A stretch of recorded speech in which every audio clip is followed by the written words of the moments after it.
Bonjour lovely people, welcome in my backyard. Today I would like to talk about aquaponics maintenance, and we will have a look at the fish tank, so the pond here. You can see the fish behind me. Because we will see what is on the bottom of this pond, and we'll have a look at the water pump once a year or maybe several times a year depending on your aquaponics system.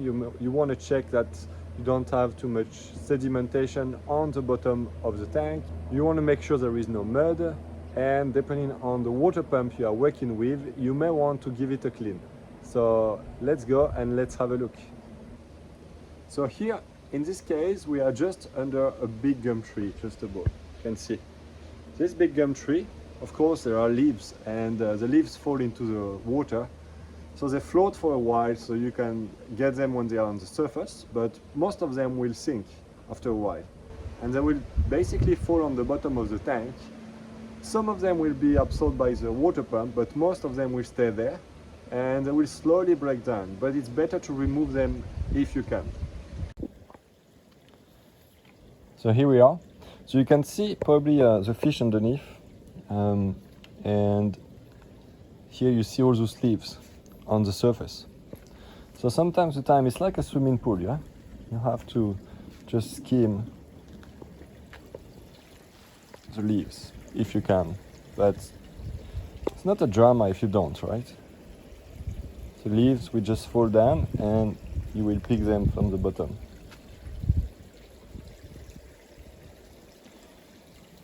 See, I got some of the leaves here.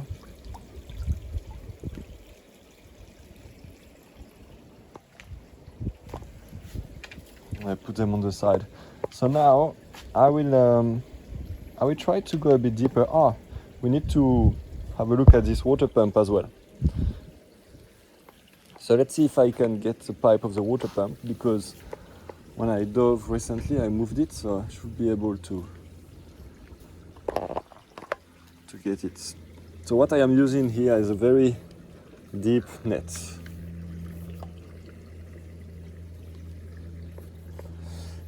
And the water is going to turn quite dirty. Yeah, I got the water pump here. You can see I got the pipe. It's quite simple. Hop.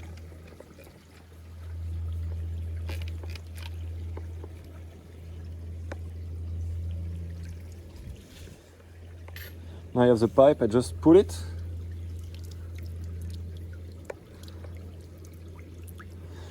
So I made a specific video about water pump, and I really recommend you to have a look at this video, because I talk about how to select the water pump. For me, the efficiency of the water pump is extremely important, because that's what is going to determine if you have a lot of maintenance or low maintenance in your pond. So that's what I was talking about. You see all those holes here? That's all surface where the pump can absorb the water from. You see, even from the side. So it's a lot of surface. That's exactly what you want. If you have a small mesh, a very small surface, it's very easy. There is a lot of suction, and it's very easy for the leaves to be stuck. But if there is a lot of surface such as this, there is a very low current going through, so low pressure, and therefore the leaves don't really stuck to it, they fall on the side. And this is going to allow all the particles that are lower than 6 millimeters, I guess, to go through. So it's a very good water pump. As you can see, the brand Oasis, that's really what I recommend. I don't work with them, even if I would like to, because it's very good equipment. But that's what I recommend. If you guys want to do something, I recommend this brand. So let's raise the water pump just during the time I do this maintenance. I will leave the water pump here on the side, so that I can go with my net.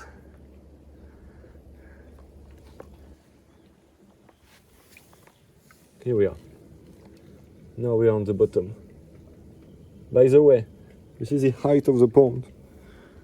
That's what is left from my net. And as you will see just after, the net is quite long.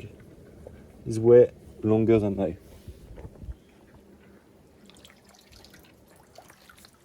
Here we are.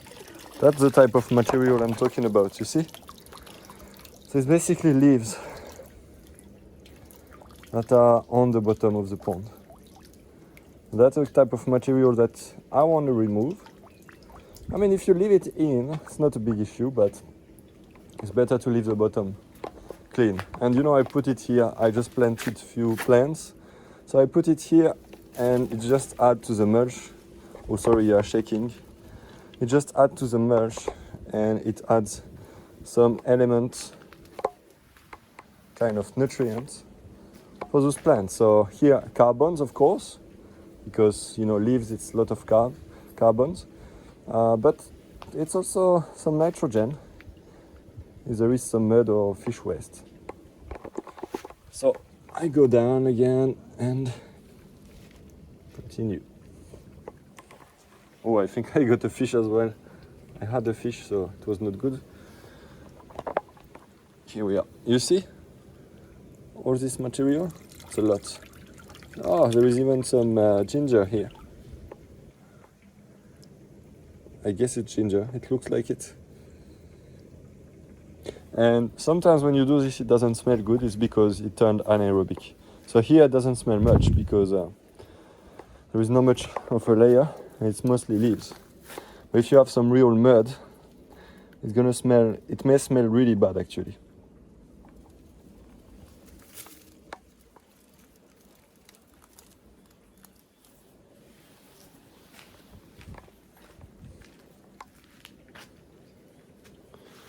I'm going to do it again.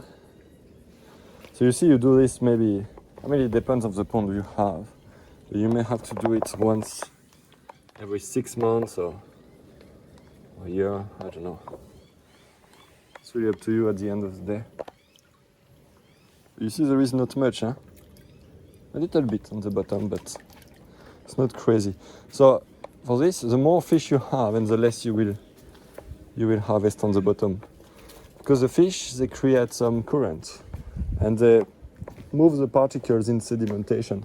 So all small particles, they are moved by the fish and eventually they are absorbed by the water pump. When they are absorbed by the water pump, there are a lot of chances that they get trapped into the swire filter.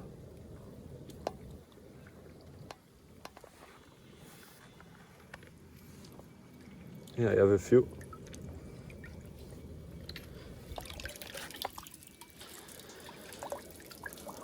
Also, when you do this, you want to check what is inside, because sometimes you got some animals. You may have dragonfly larvae. This type of animals, you don't want to kill them, right? So if you see them, you can collect them and put them back into the pond.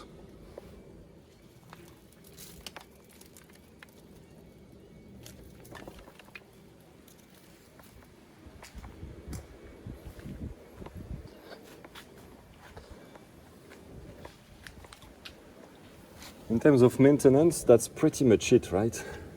Of course, sometimes if you have your grow bed that is clogged, that could be an issue, but if you follow my recommendation in terms of media, it will not happen often. See, here we have a bit of sedimentation here. Small particles. But nothing dramatic, you know. It doesn't really smell, which is good. And if it smells,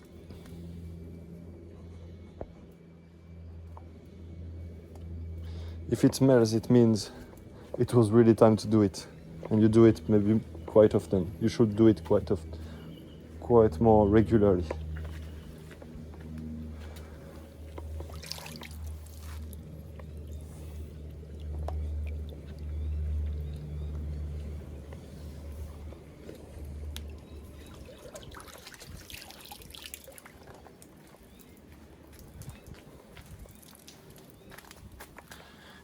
When you do that, you go only in the deepest point of the pond. There is no need to do the whole bottom, because eventually all the big particles, that's where they will settle.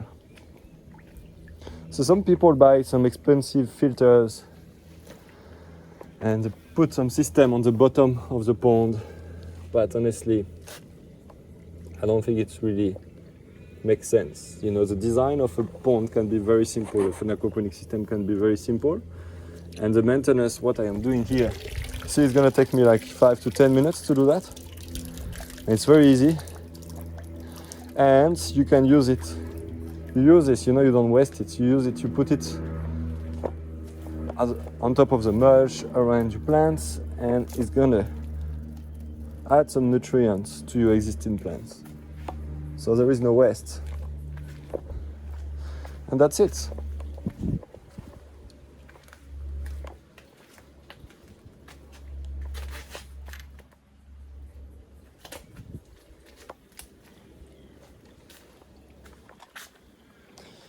Now I take my water pump and I put it back on the deepest part of the pond for now. In summer I have a little trick to avoid to have the water that goes completely too hot, too warm for the trout. And I already talked about it in another video. Basically what happens is that in summer when the water reaches 20 degrees and more, it's not good for trout. So you want to avoid the water to go way above 20. In a shallow pond, the water can reach 25, even more, and you will lose your fish eventually. So the idea is to have a pond that is deep enough,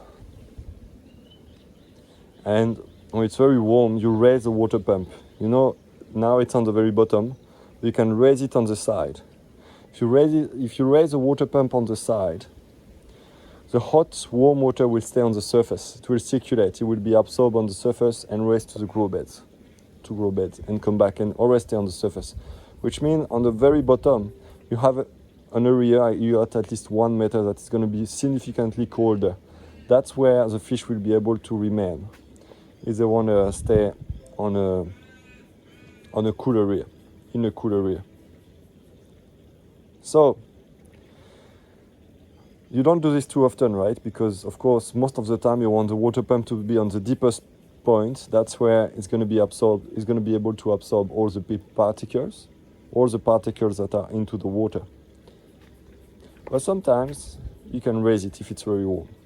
It really helps the fish, basically, to be in a cool water on the bottom of the pond. Well, I hope this was clear. You know, it's very simple. It doesn't take much effort. Almost enjoyable to do. I personally enjoy because when I raise particles, I have a close look. Sometimes I can see some very interesting animals, and I made some videos to show you with a microbe hunter to show you how to identify the species of micro life that you have in the pond. This material from the bottom can be used. That's why you get a lot of animals living on it, you know, insects, worms, bacteria, nematodes, I mean, a lot of different things, crustaceans. So, yeah, I personally like it because that's how I can observe my ecosystem. But yeah, in terms of work, it's almost inexistent or non-significant at all. Now the water is a bit dirty, but it's going to be like this for a few hours and then it's clean again. The fish, they are fine, you know, they are on the side and they haven't been fed today, so, you know, they will recover very easily. The water is not like that dirty, to be honest. Could be way worse. So it's all fine. So I hope this makes sense to you. And if you're new to aquaponics, I recommend to watch my other videos and to subscribe to the channel. And if you haven't done it yet, you can also join the Aquaponics Revolution community. When you join the community, you will get some information and you will learn about the different limits to respect if you want to build your own aquaponics system. There are some ratios, very important, to respect in the design and in the management of your aquaponics system. So the link is into the description of the video just below.